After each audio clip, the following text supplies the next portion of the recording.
అసలు వారాహి అమ్మవారు అంటే ఎవరండి? పురాణాల్లో ఎక్కడైనా అమ్మవారి గురించి ఉందా అని అడిగారు. పురాణాల్లోనూ తంత్రశాస్త్రంలోనూ అమ్మవారికి సంబంధించినవి ఎన్నో రహస్యాలు ఉన్నాయి. అందులో ముఖ్యమైనవి 3 ఉన్నాయి. అవి ఏమిటో ఇప్పుడు చెప్పుకుందాం. అప్పుడు మీకు అమ్మవారు అసలు ఆ స్వరూపం ఎక్కడి నుంచి వచ్చింది అనేది అర్థమవుతుంది.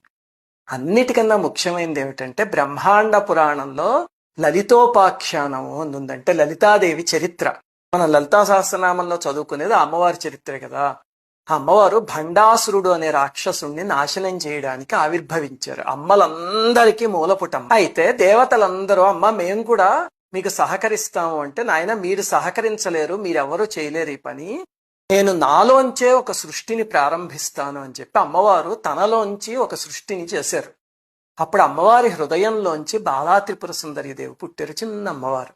అమ్మవారి బుద్ధిశక్తి నుంచి శ్యామలాదేవి పుట్టారు. అమ్మవారికి, లలితమ్మవారికి నేను అనే ప్రజ్ఞ ఉంటుంది కదా, అహం అని. మనందరం కూడా నేను నేను అంటూ ఉంటాం. అలాగే అమ్మవారి యొక్క అహం అనే ప్రజ్ఞ నుంచి వారాహి అమ్మవారు పుట్టారు. అప్పుడు వారాహి అమ్మవారికి కిరిచక్ర రథాన్ని ఇచ్చారు.